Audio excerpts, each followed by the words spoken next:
online. Yep. Perfect. We're starting another recording here just to keep our things organized. So we are next joined by Jim Kales right there. Welcome, Jim. Hi, everybody. Good to see you. So I'm going to give a brief introduction to Jim, and then he'll take it away. So Jim Kales is joining us as a pioneer on cutting edge between nonprofit and for-profit business. Jim is the CEO of Aspire, one of the Midwest's most innovative human service nonprofits.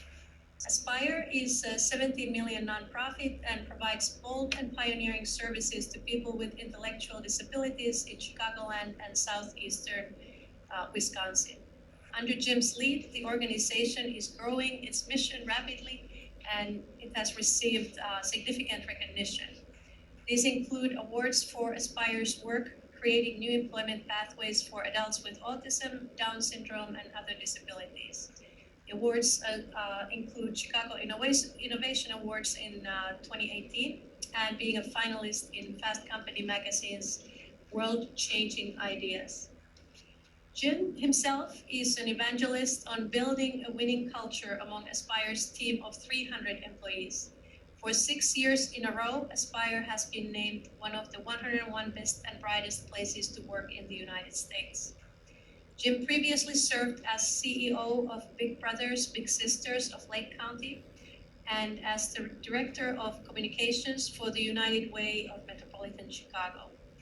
He is a native of Hershey, Pennsylvania, and a graduate of Bucknell University, and he also received a master's in public policy from Harvard Kennedy School. So with that introduction, Jim, thank you so much for joining us.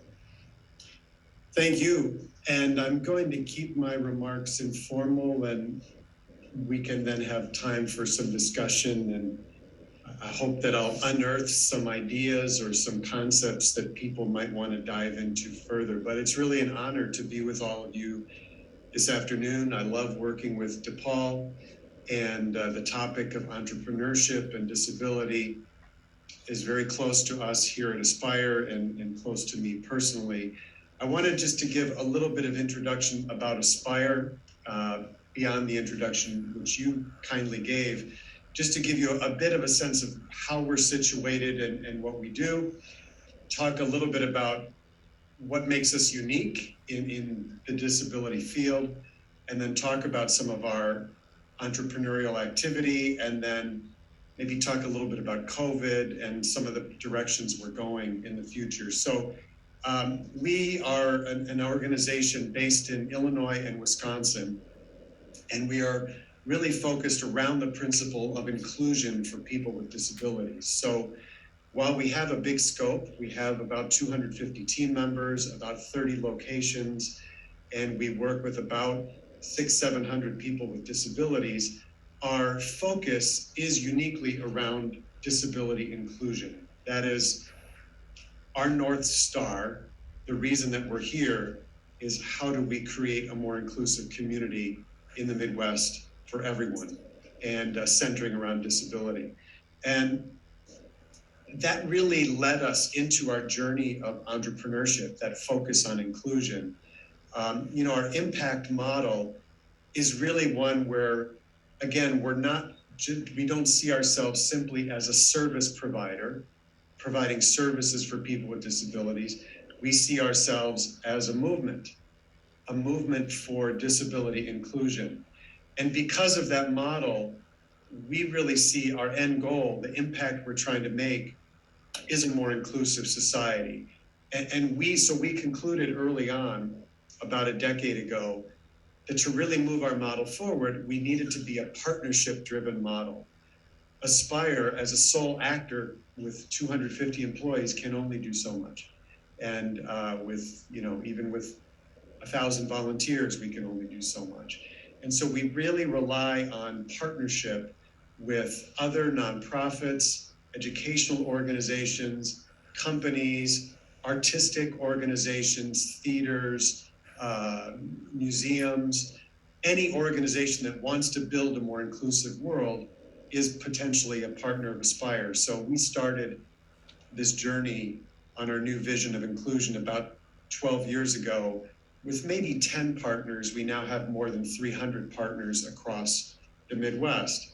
And so that really is our model, is one of partnership and inclusion. And that's what led us to initially the idea of entrepreneurship and social entrepreneurship. So more than a decade ago, we launched a coffee company called Aspire Coffee Works, founded on the principle of employing and empowering people with disabilities, but also trying to take this message of disability inclusion to a much larger group, to people who have never really heard that message before. And so it was a vehicle to both employ people with disabilities and include them in communities, but also to spread the message about disability inclusion. So we partner with over 100 companies on that coffee company, and they really become our partners then in talking about inclusion and helping make those companies more inclusive. Most recently, we also have another social enterprise called Art 360, which employs artists with disabilities. And the idea there is to really give them a platform to share their art with a much wider audience, to empower them to use their art as a vehicle for education, but also to give them critical income, to give them a means of support and power their own careers through art. And so that is really, over the past decade, we have been pushing down the path of social entrepreneurship. I would say part of the thing that we've had to challenge ourselves with internally is how do we make sure people with disabilities are a part of the leadership of Aspire at every level, and are helping to drive the changes at Aspire and a part of that change. One of the great partners that we've had the last couple of years that I'm really excited about is an organization you might have heard of called Disability Lead. That's really equipped here in the Chicagoland area to help people with disabilities, train them to become leaders on nonprofit boards. And so we've been working with Disability Lead to identify leaders with disabilities for our board. We've set some pretty aggressive goals for our board to really lead the pack in terms of disability representation on our board. That also includes people who are served by Aspire joining our board and becoming a part of that. We really think that makes us, not only does it make the things that we do more representative and more vibrant, we just think it makes us better as an organization. And that's one aspect of DE&I that we also help other companies with, is training them to be more representative with their disability inclusion.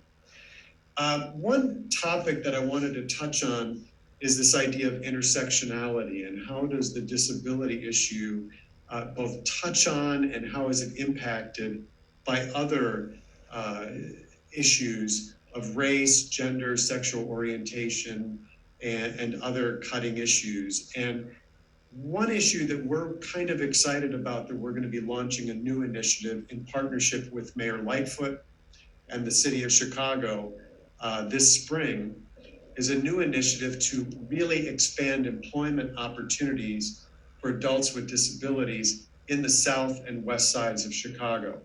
Something that we've really noticed is that many times when we're creating employment programs for people with disabilities with some of our corporate partners, is that people in some of those underserved neighborhoods get left out. They don't have access to some of the networking and other ways that people in other communities have gotten access to jobs. And so we're going to be specifically embedding team members in the areas of the west and south sides of Chicago to really make sure that as we try and expand and really lift up disability employment in Chicago, and we've got a long way to go, that we're not leaving out people from those neighborhoods, which too often are not included.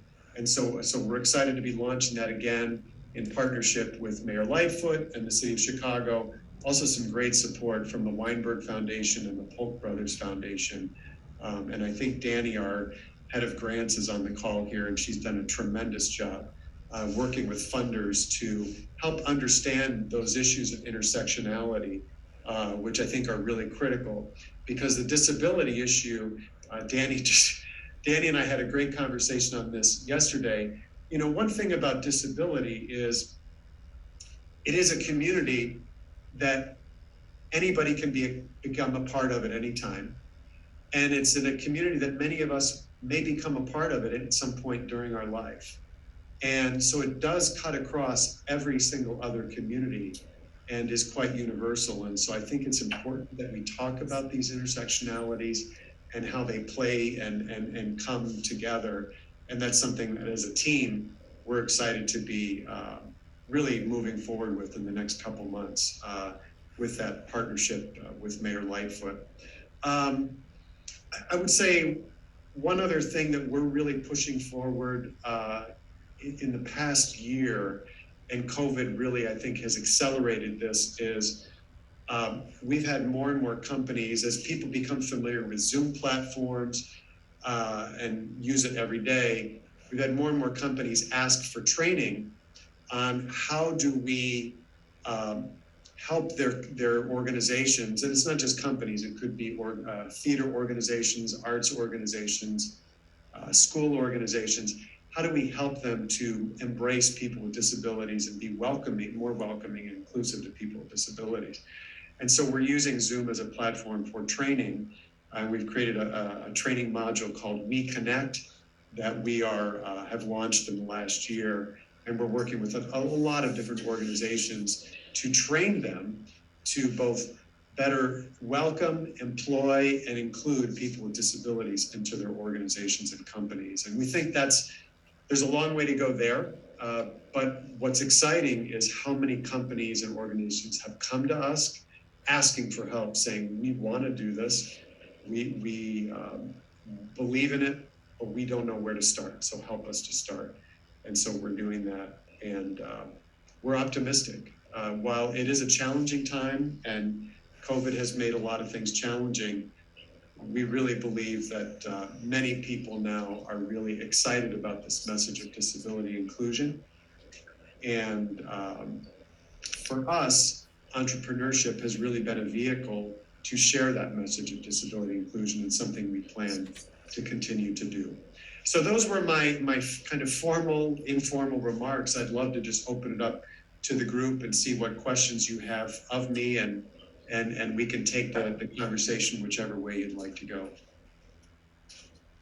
Thanks, Jim. That was really great, and very excited to hear, especially about the work you are planning to do on the south and west side of the city, and how that's gonna, even increase your access further for those populations. So I have a couple of questions here that I was going to ask, but then we can also, at any point, anybody from the audience here in the room or online, if they want to ask anything. But so one question that always, I guess, looms large in when we talk about social enterprise and the employment model and kind of the impact of what you're trying to achieve is that balance between business and social, the two missions. And I'm wondering if in your work, how do you solve those issues when they arise? Have you experienced any kind of mission drift ever with the social enterprises that you've introduced to the organization? And do you have any maybe best practices that you could give to others who may be dealing with similar issues? Yeah, it's a great question. I think there's a tension that's never solved, and that I think you need to continually challenge each side, the mission side and the social side with the business side, and they need to wrestle with each other. And I don't think there's ever a complete resolution to it.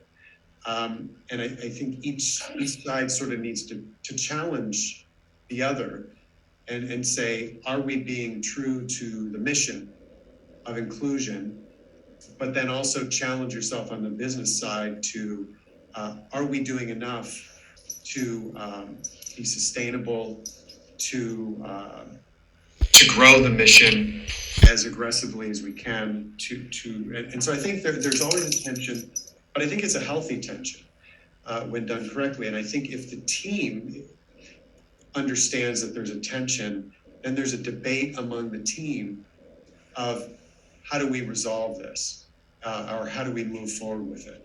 That's really the best answer I can give you, in the sense that I don't think there's ever a complete resolution to it. I think they're in tension with each other.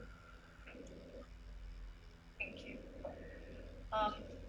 Kind of related to that, you touched upon the issue of leadership and how you are making sure that you are lifting individuals with disabilities to leadership roles in your organization.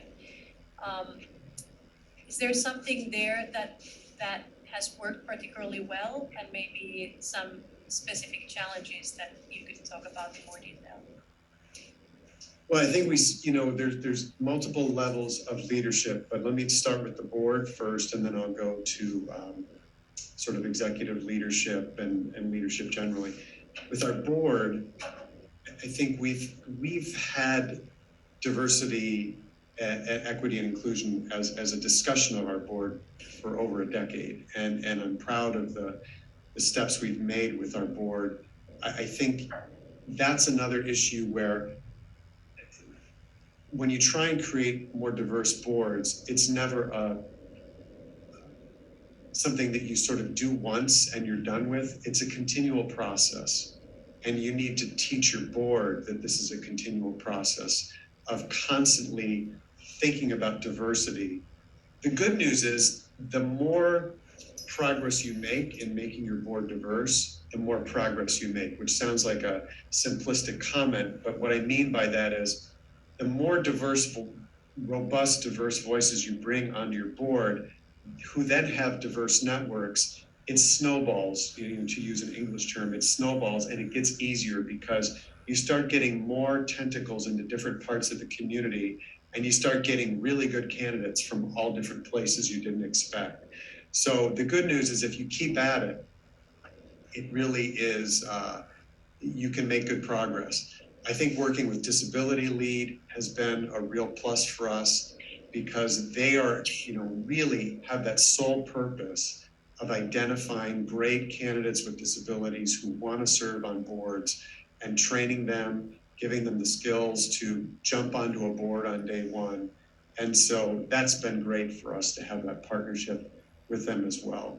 And I think with our board, what we do is we have a continual process every year of really putting all of our board members on an Excel spreadsheet, and really tracking race, gender, geography, disability status, work status, work skill area, and really trying to make sure, mapping it to make sure that the board has true diversity, and then really sharing that Excel map with the board and saying, okay, here's an area where we need to grow. So I think at the board, we've got a pretty good model, but you're never done. You're always working on this, and you're always engaging with the board, but it makes you better and better. With our staff and with our leadership at Aspire, I think that's something that's interesting with agencies or nonprofits that work with people with disabilities. And I've been at Aspire for about 14 years now. I noticed that many of us were great at telling other people that they should hire people with disabilities, and they should promote people with disabilities, and they should have people with disabilities leading, but they weren't doing it internally. And so I've tried to, really push our team and really get everyone to get on board with this idea that we need to be leading in terms of employing people with disabilities, promoting people with disabilities, giving voice to people with disabilities. And I think it's an exciting adventure for us. And the better we get at employing and giving voice to people with disabilities, the better of a coach we become for the companies we work with that also want to employ people with disabilities. So, I'll give you one quick example, which is, I think, is just a personal example. 2 years ago, my executive assistant, who was really wonderful, she moved on she had a young child, and she moved to focusing on being a mom. So I was doing a search for a new executive assistant, and I really had a lot of talks with my team saying, I really would like us to identify a candidate with a disability to be my executive assistant. And so we began interviewing different candidates and located a young man named Emil, who is my executive assistant today, who's on the autism spectrum. And just the personal growth that Emil and I have had together in learning about each other, and it's just helped me grow so much as an individual to work with him. And by the way, he started working for me about 3 weeks before COVID hit. So when COVID, and once that hit, he was doing most of the work for me as executive assistant remotely. And then he became our Zoom expert for all of Aspire. He is just incredible with technology. And, I think that is something that the better we get at promoting and hiring people with disabilities, the better we're going to become as an advocate for those 300 Aspire partners to teach them how to do this as well. Great. I want to make sure we include questions from others too, if anybody, like fellows here behind the table or elsewhere in the room. We have Ken Klaus is here, we have students in the classroom, and we have people online, so anybody, if you had anything you wanted to ask. Jim, if you don't mind, this is Ken Klaus. Can you talk a little bit more about how an organization becomes a partner organization of Aspire? Is it a company that has some history already and they're coming to you because they want to be more inclusive? Or do you work with companies that are just starting up? Can you talk a little bit about that? Yeah. We work with a wide range. Some, like Walgreens, we've had a partnership for more than a decade, and we do. Bank of America has been a partner of ours for a while. We're doing great work with Bank of America at their corporate headquarters, where they've hired a number of candidates for disabilities for a number of really awesome roles within their new headquarters downtown. But many companies come to us new saying, we are intrigued, we're interested, we're compelled by this idea of disability inclusion, or we've done one hire, but we think we could do a lot more. And then we really get to work partnering with them. Other companies, their names like Portillo's is a great partner of ours. Mariano's is a great partner of ours. Sometimes it starts really with just education and helping them to understand and build a foundation to say, how do we create a disability inclusion platform? So yeah, it sometimes just starts with a new partner saying, we're interested, how do we get started? So if you know somebody, send them our way. We work with folks like that all the time. And part of our challenge right now, it's kind of a ironic challenge, is we probably have more jobs that we have within our network than candidates that are sort of at our disposal to do those jobs. So what we're really trying to do now is build a bigger network of candidates with disabilities, because we have a lot of companies that we're working with that are eager to hire. But sometimes the magic happens in finding the right match, geographically, based on somebody's transportation abilities. And so that's where we come in, is trying to make those matches. But there's a lot of companies now wanting to start this journey of disability employment. Can I ask one more? Yeah. So I'm connected with Disability Lead. I've actually been part of their board for the last 6 years. And one of the things that we've been trying to do is place more of our cohort into for-profit board positions. And we haven't been as successful as the nonprofit space.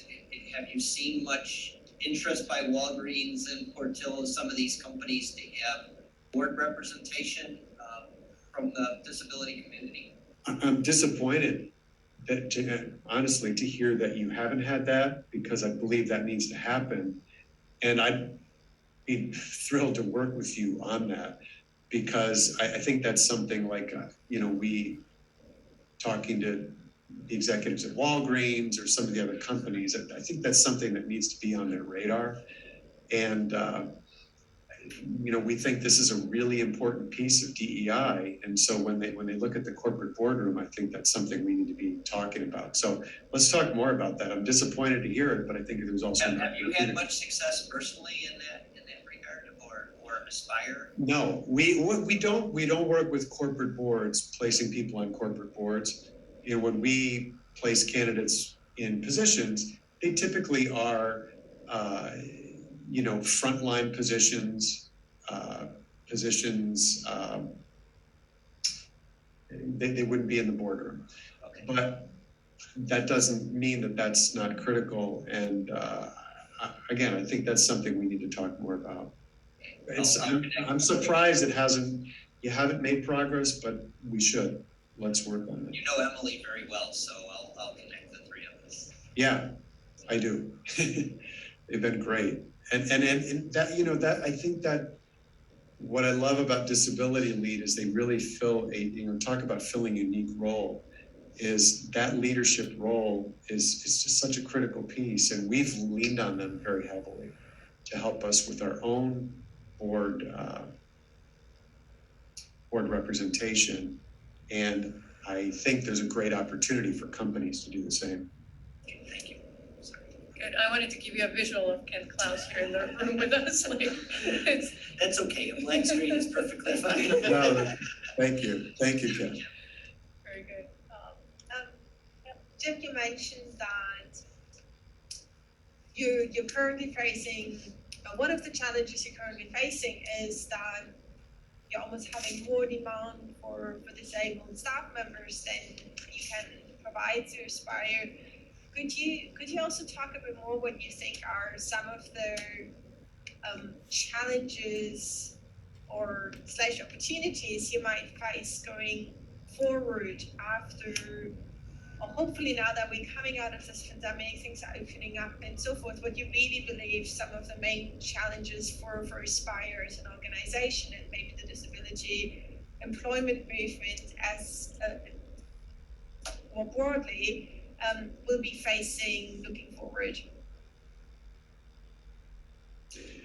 Yeah, no, I think you summarized the challenge pretty well. And it is that we do have,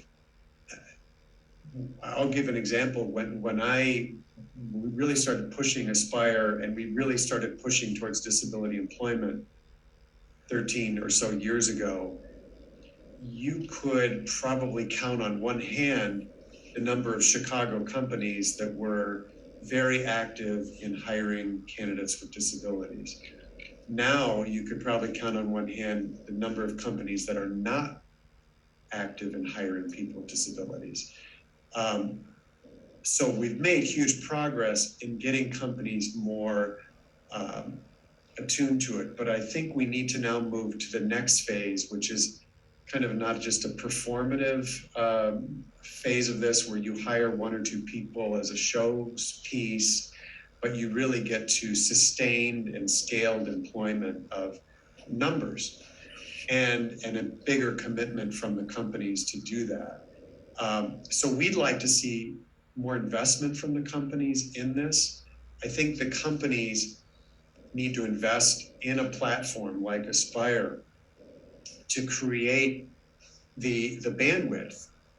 Companies will come to us and say, hey, we have a plant in Schaumburg, Illinois, and we'd like to hire 6 people with disabilities who can do these 15 things, but we don't necessarily have a network of 80 people, 80 candidates with disabilities in Schaumburg area that we can connect with.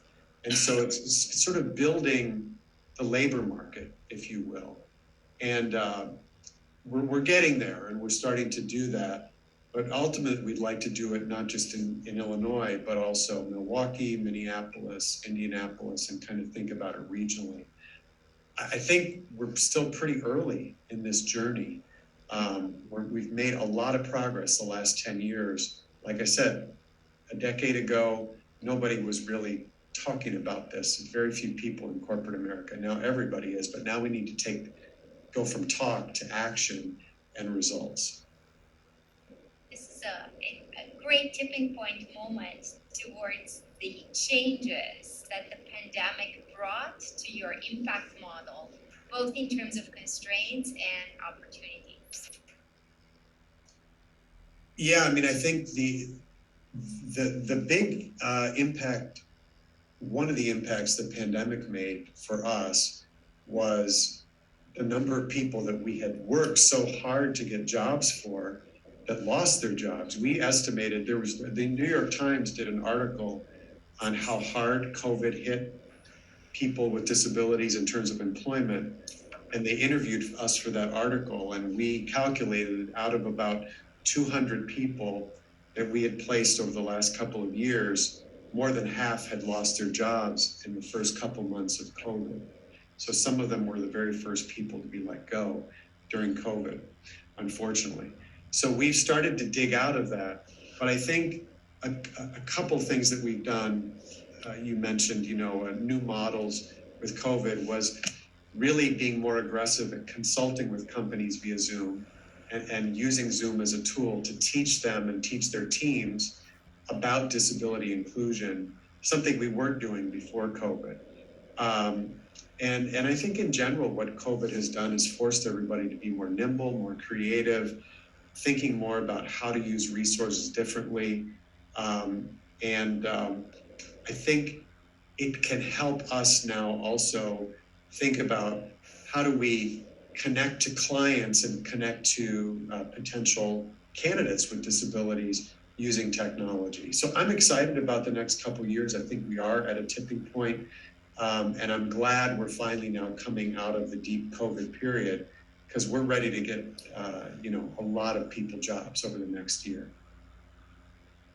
including, as I mentioned before, on the south and west sides of Chicago. So we want to make sure we do it with equity too, and that people who have been left out of disability employment movement don't get left out anymore.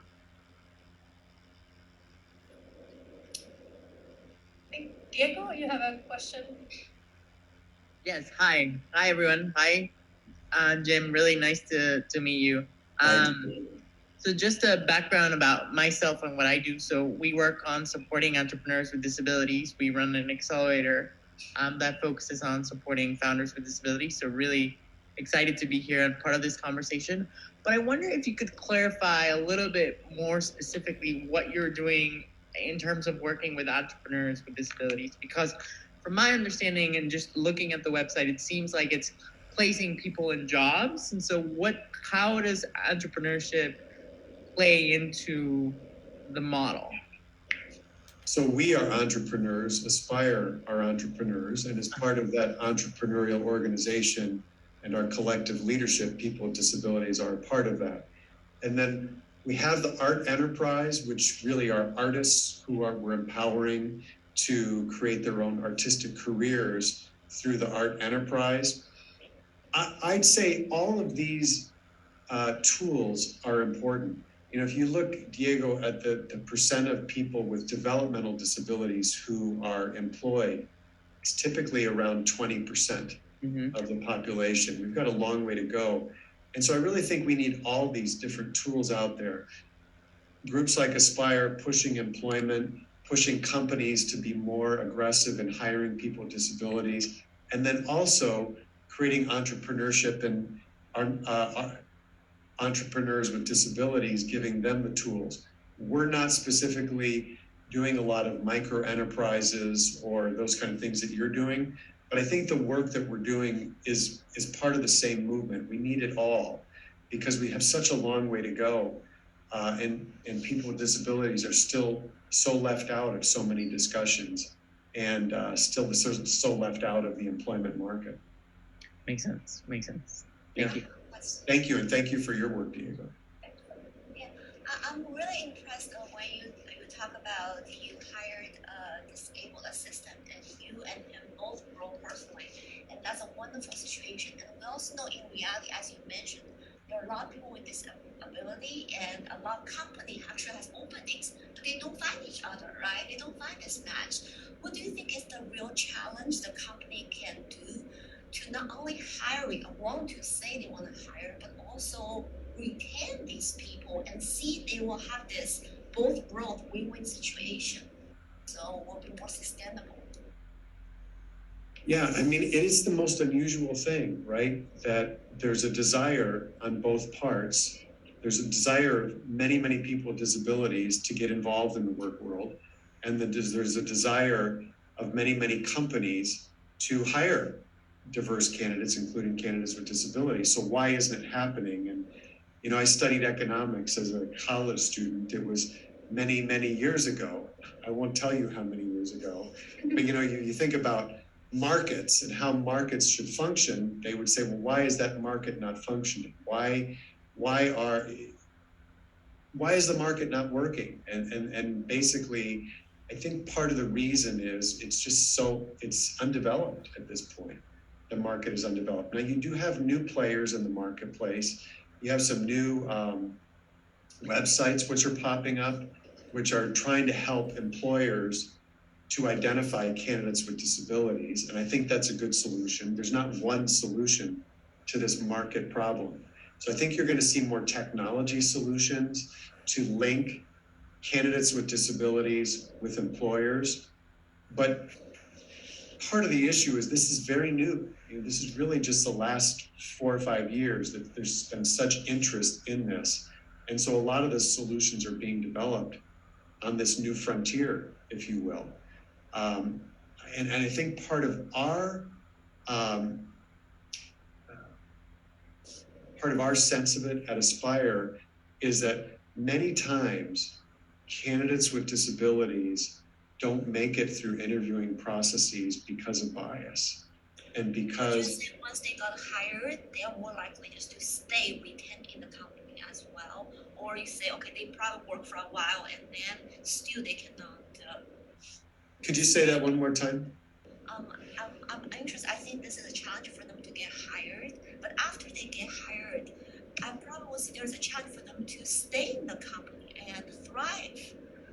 Well, I can tell you that Walgreens, which is probably one of the country's leaders in hiring, promoting, and recruiting candidates with disabilities, has seen that in the areas where they've aggressively hired candidates with disabilities, turnover is lower than in other areas of their operation. Retention is better. Even this is, you know, really fascinating. Walgreens has distribution centers, and we've done a lot of work with Walgreens across the country. Some of them, 20 to 30% of the workforce at these warehouses are people who have a disability. And they've measured the productivity at those warehouses and found that those warehouses have among the highest productivity in the Walgreens system. So that really was the proof to Walgreens that candidates with disabilities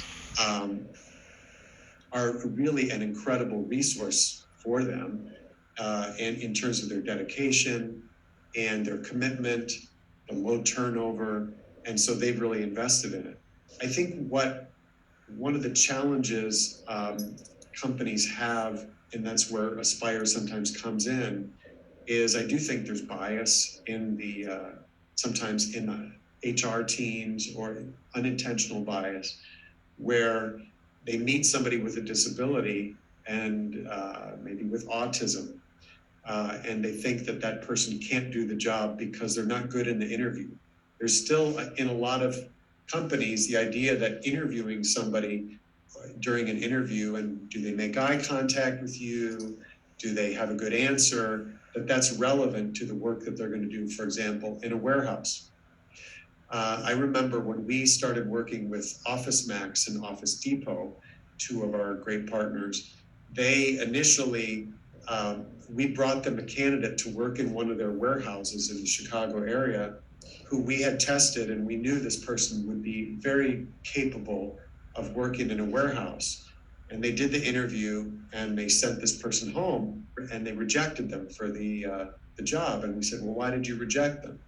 And the reasons were things like they didn't do eye contact in the interview. And this was someone with autism who this was not their strong suit, making eye contact during an interview.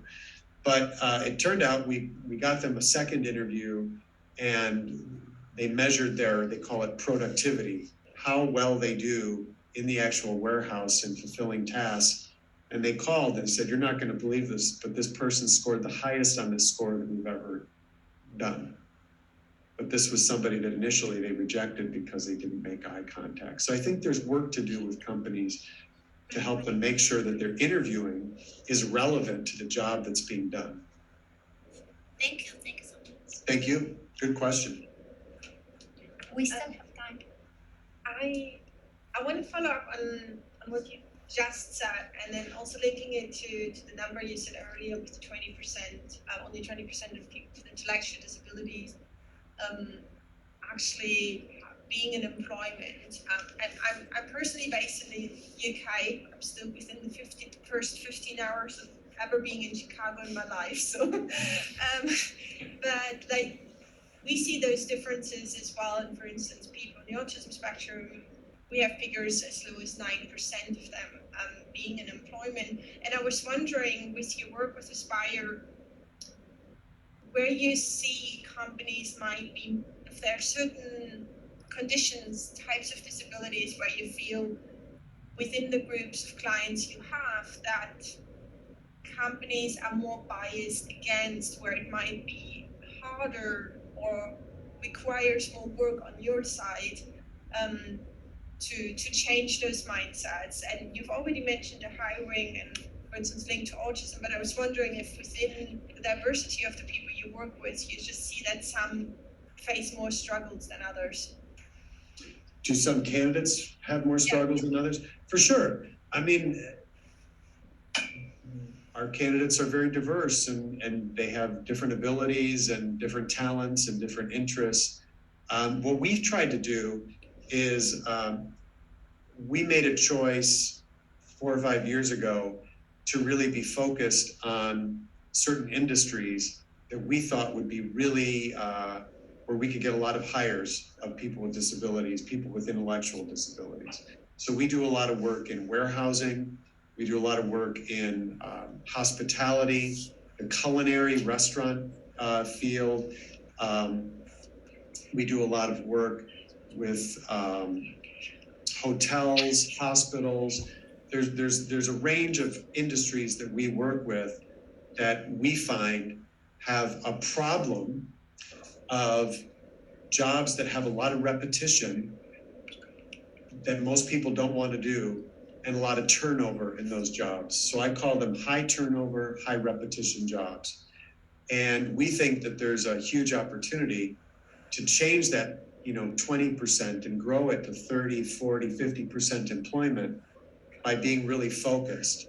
So I'll go back to one of the initial questions was asked, was sort of the tension between mission and business. The business side of me says, we can't get every single person with a disability a job. We may have to choose and say, at Aspire, we're going to focus on this segment.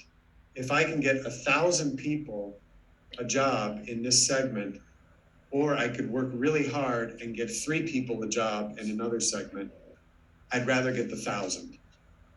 And that's a business choice, but I also think it relates to our mission of pushing disability employment higher. So we are pretty focused on the industries and the companies that we work with. And there may be certain clients where we say, we're not going to be the best fit for you. If you're looking for an industry outside of one that we're working on, you might work with a different group than with us. And so we do embrace, the business side of this. Is we're trying to get scale, and we really want to move the number of disability employment much higher. We have a couple of follow-up questions.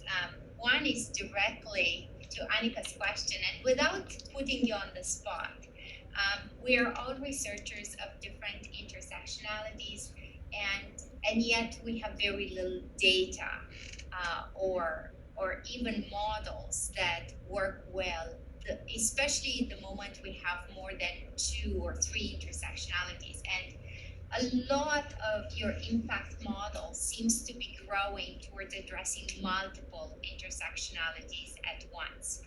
We know that that gets progressively harder as you juggle 2 or more. Can you speak a little bit towards some employment preferences that you've witnessed in the past, and perhaps programmatically reflect on why you're moving towards multiple intersectionalities as you are scaling the impact model in that direction? Well, I mean, I think as we reflected on our success over the last couple of years in working with companies in Chicago, and we work with some of the well-known names in Chicago, like Walgreens and Bank of America and other companies like that. Number one, they're very focused on the issue of race in Chicago right now. We all are. And we're, as citizens who live here, we're all focused on it. And I think that we saw, as we would have these opportunities to place candidates with disabilities at these great companies, many times we would rely on our own informal networks for finding candidates through board members, through staff, through people just coming to our website and finding things. But we found that our own candidate pool of people with disabilities was not as diverse as it should be. And I think it was through self-reflection, really saying, why can't we do a better job reaching into the south and west sides of Chicago and really making sure that candidates with autism and other disabilities there have the opportunity to work at a Walgreens or a Bank of America or another of these companies. We need to create a pathway for them. And so I think this is going to be a growing issue. I think it's something we're reflecting on as we at Aspire. You know, you talk about intersectionality. We just went through a process with our own team of 250 people of what we call self-identification. So we allow people to go online and identify, are you a person with a disability? What race or ethnicity do you identify yourself with? What's your sexual orientation? What's your gender identification? And we've gotten really good response from our team on that. I'm really excited about it because sometimes we find, you know, there's disabilities that are visible and then there's disabilities that are invisible. And so one of the things we've tried to stress to our team is, number one, this is confidential. We're not going into your data and mining it, but we want to know who we are as a team. And so we start to see that diversity as a team across all those different aspects. I think it makes us better as a team when we see that, and it makes us a better partner with other organizations, knowing the diversity that we have internally. Thank you. That's a good question. And one quick follow-up before I turn it to Maya for the closing. As we all are caught in the future of work, in between the Great Resignation and the Great Rethink, and hopefully, as many of us in the room are passionate about, nudging intersectionalities right in the middle of that debate, so that we can think more explicitly about it. What role do you foresee for social enterprises more generally, perhaps for Aspire more specifically, about changing the nature, the tone, the persuasion of that debate to make more explicit room for intersectionality? Well, you know, I think that one of the things that makes me excited to be working in this particular field is, I think as we try and get work with the public. And if you take our coffee company as an example, part of the goal of that coffee company was to have the public rethink people with disabilities, people with intellectual disabilities as valued partners, valued employees, and to rethink inclusion. And I think as we do that with disability, it's only, and we try and create a more inclusive world, it's only natural that then we extend that to other areas as well. I think all these areas do tie together, is that we're trying to create a world where everybody's welcome, where everybody belongs, everybody has a place. And so ultimately, all these issues are tied together because we're all on the same team. We're trying to reach that goal of creating a more inclusive place for everyone, where everybody belongs. And so I think this topic will continue to grow, and we're excited to be a part of it. And what's your last final on this call? Last final wish for us in this room? Like Oana said, we are mostly researchers tackling with these issues. What do you wish we did more of at our end? Well, first of all, I'm really appreciative for this opportunity, because when you've given me really good questions, and as a CEO, sometimes you don't have a chance to step back and think and reflect as much as you would. So I would urge you to create more opportunities with practitioners to create dialogue.